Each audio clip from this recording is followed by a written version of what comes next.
Hey guys, welcome back to the channel banking Rahi. तो आज था 1 सितंबर और आज का दिन शुरू हुआ 9:17 AM पर। And this is a to do list for today. और आज क्वांट्स का सेक्शनल लगाना है मेंस का। कल मैंने रीजनिंग का लगाया था, आज मैं क्वांट्स का लगाने वाली थी, क्योंकि मैंने ये मतलब एक वीक में 2 तो मैं लगा रही हूँ फुल मॉक, और बाकी के जो बीच में जो दिन रहते हैं उसमें सेक्शनल से क्लासेस से कर रही हूँ। तो कल रीजनिंग था तो आज क्वांट्स किया है। तो क्वांट्स भी मैंने टेक्स्ट बुक से ही की थी, जैसे कल रीजनिंग की थी, क्योंकि इसमें अभी अभी अपलोड हुए हैं ये, मतलब 2025 के सेक्शनल्स अपलोड हो गए हैं और फुल भी हो गए हैं। तो ये क्वांट्स का शायद आज ही आया है, तो इसमें रैंक इसने कम बता रही है, तो ज़्यादा लोगों ने दिया नहीं है। वैसे शायद टेक्स्ट बुक ज़्यादा लोग देते भी नहीं हैं मेरे ख्याल से।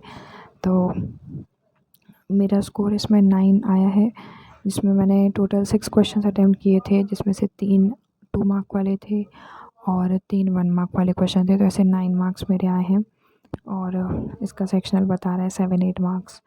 तो which is very worst score. वैसे 9 मार्क्स तो कुछ क्या ही बोलूँ मैं इसके बारे में।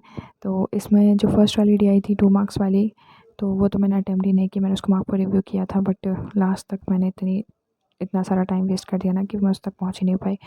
वो डबल पाई चार्ट बेस्ड थी और उसमें वेरिएबल भी थे, तो वो नहीं की फिर मैंने। देन ये वाली मैंने पिक की थी, ये इजी दिख रही थी।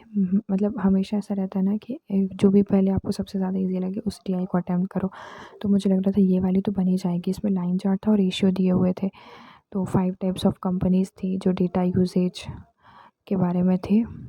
तो इसके भी मैंने बहुत बहुत कंफ्यूजिंग से क्वेश्चंस थे, तो 2-3 क्वेश्चन मैंने इसी के किए हैं, ये वाली डी के बस।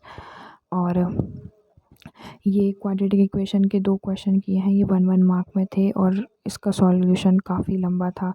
3-3 इक्वेशन को सॉल्व करना था, और उसके बाद उनके जो नोट्स दिए थे उन सबको करने में बहुत टाइम जा रहा था। बहुत ज़्यादा वेरिएबल बेस्ड थी ये क्वाड्रेटिक्स।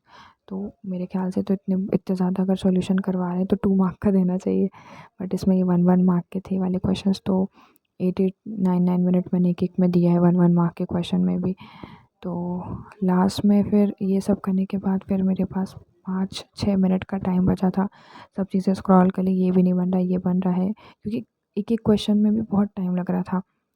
तो लेंदी क्वेश्चंस दिए हुए थे। तो फिर इसके बाद मुझे ये वाली डीआई दिखी, ये काफ़ी इजी थी, मुझे बिल्कुल लास्ट में मिली, और इसके जब क्वेश्चन मैंने देखे ना, ऐसा लग रहा था इसको देखकर कि नहीं ये कुछ टफ होगी, इसमें इलेक्ट्रिसिटी कंजम्पशन बेस्ड थी वो।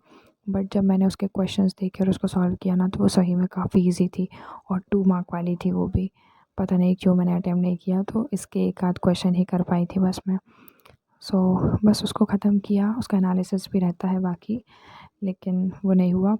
और फिर इसके बाद मैंने रीजनिंग की क्लास करी थी मेंस की, क्योंकि कल सेक्शनल लगा लिया था, तो आज सिर्फ इसकी क्लास करनी थी। तो ये आर्ट ऑफ रीजनिंग से की थी मैंने, संजय सर की। तो इसमें सर ने कोडेड सिलॉक्स करवाए थे, सॉरी रिवर्स सिलॉक्स करवाए थे, डज नॉट फॉलो वाले, और इनपुट आउटपुट का क्वेश्चन था, और एक पजल थी डबल पैरेलल रोज़ वाली, वैकेंट प्लस पैरेलल रोज़ नॉर्थ साउथ फेसिंग।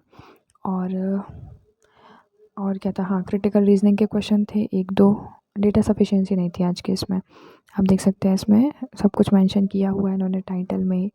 तो ये 1 आवर अराउंड की सर क्लास लेते हैं, तो मैं सॉल्यूशन अगर मुझसे बन जाती है पजल तो मैं सॉल्यूशन भी नहीं देखती हूँ, बट बाकी क्वेश्चन अच्छे अच्छे मिल जाते हैं यहाँ से। तो फिर वो भी ख़त्म करने के बाद फिर मैंने क्वांट्स की क्लास करी। तो क्वांट्स का आज टॉपिक करना था एसआई का, सिंपल इंटरेस्ट का। वैसे सिंपल इंटरेस्ट की जो बेसिक्स ही करवाए थे सर नई वाली क्लास में, और बेसिक्स भी मतलब काफ़ी अच्छे से करवाए थे, ऐसा कोई फार्मूला बेस्ड या उस तरीके से नहीं, मतलब उसको एक्चुअल में हम किस तरीके से और सॉल्व कर सकते हैं। मेरा मतलब इनकी प्लेलिस्ट देखने का मतलब रीज़न ही यही है कि नई नई ट्रिक्स हमको पता चले कि हम किस क्वेश्चन को कैसे और सॉल्व कर सकते हैं।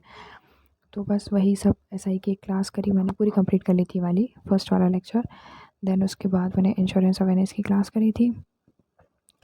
एंड इंश्योरेंस अवेयरनेस में history of life insurance, history of overall insurance मतलब कि करवाया हुआ था।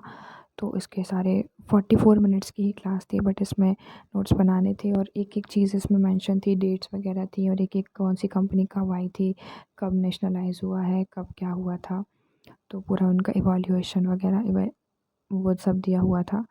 तो बस उसको सब कुछ नोट किया, वो सब ख़त्म करके फिर इसके बाद शाम को थोड़े बहुत करंट अफेयर्स किए। करंट अफेयर्स का तो मुझे समझ में नहीं आ रहा है कि मैं किस किस स्लॉट में इसको रखूँ, सुबह करूँ, शाम को करूँ, दिन में करूँ, जब भी कर रही हूँ तो मेरा इसमें मन लग ही नहीं रहा है। पता नहीं क्यों नहीं कुछ हो पा रहा है मुझसे। मतलब लास्ट लास्ट ईयर मतलब एक-एक दिन में मैं एक-एक वीक की पीडीएफ कर लेती थी, और अभी मुझसे 1 वीक से मैं एक ही पीडीएफ कर रही हूँ, वही मुझसे ख़त्म नहीं हो पा रही है। इतना टाइम पता नहीं क्या ही होगा। और फिर कभी-कभी ऐसा लगता है कि इसको ज़्यादा टाइम देने से अच्छा मैं कुछ और कर लूँ। तो मैंने ये सोचा, सुबह मैंने सारी चीज़ें कर ली मैंने, सिर्फ़ कि शाम को सिर्फ़ और सिर्फ़ करंट अफेयर्स करूँगी। बट शाम को करंट अफेयर्स करने बैठी तो शाम को भी मन नहीं लग रहा। सुबह करती हूँ तो सुबह करंट अफेयर्स की वजह से बाकी चीज़ें रह जाती हैं। पता नहीं क्या ही करूँ मैं इसका। और फिर कभी-कभी ऐसा भी लगता है कि इसको कितना भी कर लूँ, स्कोर तो वही 5-8 नंबर ही आते हैं। ज़्यादा से ज़्यादा 10 नंबर का आ जाता है, कितना भी टाइम दे दो तो भी। तो फिर सोचती हूँ कि चलो जाने दो, जो हो रहा है ठीक है। बस that's it for the day. आज के लिए इतना ही था। Tata, take care, bye bye.